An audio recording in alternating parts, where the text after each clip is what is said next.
কয়বাৰ তিনিবাৰ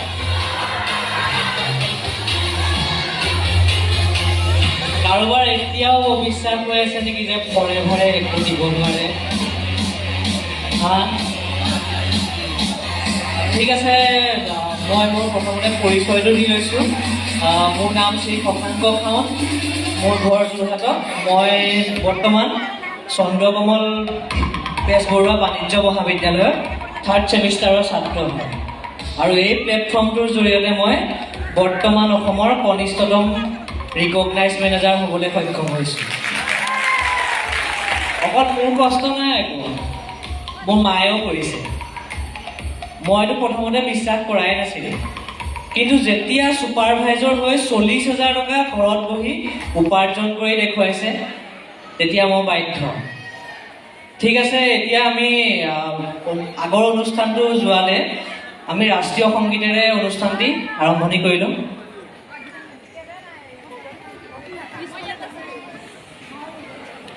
ৰাষ্ট্ৰীয় সংগীতটো আমাৰ বজাই দিয়া হ'ব সকলো উঠিব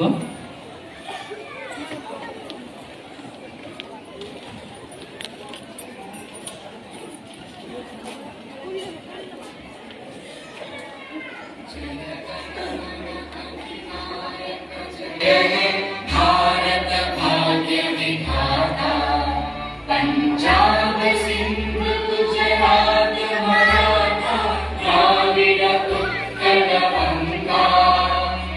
विंध्य हिमाचल यमुना गंगा उच्चल जलधि तरंगा तव शुभ नामे जागे तव शुभ आशीष मागे गाहे तव जय गाथा जन गण मंगल दायक जय हे भारत भाग्य विधाता जय हे जय हे जय हे जय जय जय जय हे ধন্যবাদ ঠিক আছে এতিয়া আপোনালোক প্ৰত্যেকৰে লগত অলপ কথা পাতিম আমি মই প্ৰত্যেকে ইয়াত এছিষ্টেণ্ট ছুপাৰভাইজৰ হোৱাৰ পিছত বহুতো ঘাত প্ৰতিঘাত দেখিছে মোৰ মায়ে যেতিয়া এই প্লেটফৰ্মটোত এছিষ্টেণ্ট ছুপাৰভাইজৰ হৈছিলে আপোনালোকক ক'লে বিশ্বাস নকৰিব এতিয়া কাৰণ কেলে আপোনালোকে নিজ চকুৰে দেখা নাই আৰু কাণেৰে শুনিছে কিন্তু দেখা নাই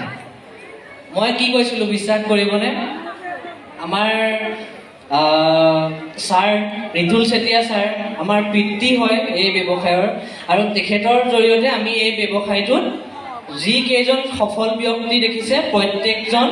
সফল ছাৰৰ শিক্ষণ পদ্ধতিটোৰ দ্বাৰাই হৈছে গতিকে ইয়াত থকা নতুন ব্যক্তি আপোনালোকৰ আমাৰ ইমান ধুনীয়াকৈ ছাৰে শিকাই গৈছে আপোনালোকে মনত অকণো প্ৰশ্ন নাৰাখিব ঠিক আছে মই আমাৰ অকণমান বেক ষ্টৰিটো কৈছোঁ আমাৰ এতিয়া ক'বলৈ গ'লে আপোনালোকে বিশ্বাস নকৰিব আমাৰ যোৰহাট বঙালপুখুৰীত আমাৰ আচল ঘৰ হয় আমি যেতিয়া ঘৰত আছিলোঁ মানে তাত আছিলোঁ মোৰ কথা কোৱাত খেলি মেলি হৈ যাব পাৰে দেই যাতে বেয়া নাপাব আপোনালোকে কাৰণ মই এই অনুষ্ঠানটোত আজি প্ৰথম কথা ক'বলৈ আহিছোঁ আপোনালোকৰ আমি যেতিয়া ব্যৱসায়টোত সোমাইছিলোঁ আমাৰ চব জিৰ' একো নাছিলে এইবোৰ কথা কিন্তু এনেই ভাবিলে তেতিয়াহ'লে আপোনালোকৰ ভুল হ'ব কাৰণ কেলে মই আপোনালোকে ক'লে বিশ্বাস নকৰিব আমাৰ এতিয়া বৰ্তমানৰ নহয় আগৰ দিনত মানে পাহৰি গৈছোঁ ভুল হৈ গৈছে কেনেকুৱা ধৰণৰ ধৰক সাংস্কৃতিক দিশত যিকেইজন ব্যক্তি আগবঢ়া আছিলে সেয়া মোৰ ককা শ্ৰীযুত যোগেন্দ্ৰনাথ খাউণ্ডে আৰু দেউতা প্ৰান্তপ্ৰদীপ খাউণ্ডে আগবঢ়াই দিছিলে অকণমান মানে শিকাইছিলে আৰু কিন্তু তেওঁলোক ওলাই গুচি গ'ল আমাৰো তেনেকৈ ব্যৱসায় কৰি পেলাই ঘৰখন চলি আছিলে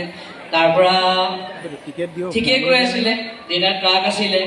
তাৰপৰা ৰিক্সা আছিলে 22খন ভাড়াঘৰ আছিলে ভাড়াঘৰত চব 2021ৰ কথা 2021 চনত আমাৰ সকলোখিনি মানে গুচি গৈছিলে মোৰ গা বেয়া হৈছিলে গা বেয়া মানে কি মিছনত গ'লো লিভাৰ ইনফেকশ্যন ক'বলৈ বেয়া মানে বহু বেমাৰ উলিয়াই দিলে ইউৰিনৰ ইনফেকশ্যন উলিয়াই দিলে কিন্তু মানে কি হ'ল সেইখিনি বেছিকৈ কোৱা নিচিনা হ'ব গ'লে এতিয়া সঁচাকৈ হ'ল তাৰপিছত মোৰ দেউতা অকণমান মানসিকভাৱে অসুস্থ মানে কেনেকৈ ধৰক অকলে অকলে কথা পাতি থাকে মই সকলো কথা আপোনালোকৰ আগত কৈছোঁ কোনোবাই বেয়া পাইছে নেকি নাই পোৱা কাৰণ মই একদম যি কথা কৈছোঁ একদম স্পষ্ট কথা কৈ আছোঁ কোনো মিছা কথা কোৱা নাই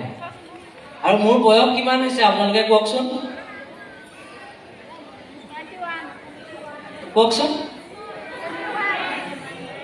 এই 20 কমপ্লিট হৈছেহে এতিয়া 31 জুলাই গতিকে মই পাৰিছোঁ যেতিয়া মাৰ লগত একেলগে আপোনালোকে নোৱাৰা কি কথা আছে তাৰপিছত চব গ'ল চব যোৱাৰ পিছত আৰু এইখিনি আগৰ কথাখিনি বেছি কৈ নাথাকোঁ আমাৰ সময় যিহেতু কম হৈ আছে তাৰপিছত ফৰেভাৰত যেতিয়া সোমালে ৰিতুল ছাৰক যেতিয়া 2cc কৰিবলৈ পইচা দিছিলে মই তেতিয়া ছেকেণ্ড ইয়েৰত পঢ়ি আছোঁ মই ডেলিভাৰীও কৰিছিলোঁ মই এড্ৰেছ পৰ্যন্ত কৈ দিছোঁ আপোনালোকক মই আমাৰ যোৰহাটৰ ফায়াৰ ব্ৰিগেড অফিচৰ ফ্ৰণ্টত অৰণ্য টুৰছ এণ্ড ট্ৰেভেলছ বুলি এখন দোকান আছে তাত মই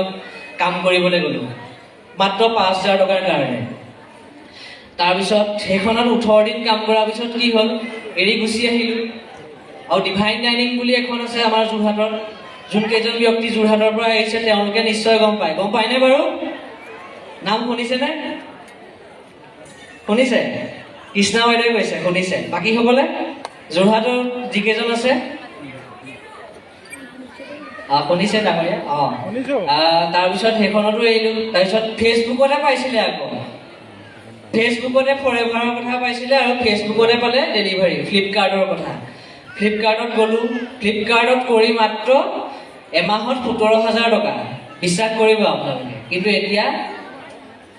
আমাৰ যোৱা মাহত এইটো মাহতে আহিছে 1,19,000 টকা এতিয়া গ'লে কিন্তু একদম মানে আপোনালোকে কোনেও বিশ্বাস নকৰিব কিন্তু একদম স্পষ্ট কথা কৈ থকা হৈছে ইয়াত আৰু আমাৰ একাংশৰ ভুল কি মই আপোনালোকক যিহেতু কথা পাতিছোঁ ঘৰুৱাভাৱে পাতিছোঁ আৰু দেই মানে আমাৰ ছাকচেছ হোৱা ব্যক্তি প্ৰত্যেকজনে চায় যোনজন ছাকচেছ হৈছে কিন্তু তেখেতৰ কি হয় ছাকচেছ হোৱাজনে কিমান কষ্ট কি কৰি আহিছে তেখেতসকলে কিন্তু নাচায় ওপৰত মাপতে পইচাটো কি হৈছে সেইটোহে চায় কিমান পাইছে ঠিক আছে মই মোৰ চমু বক্তব্য সামৰণি মাৰিছোঁ মই আমাৰ ৰিকগনাইজ মেনেজাৰ ছাৰ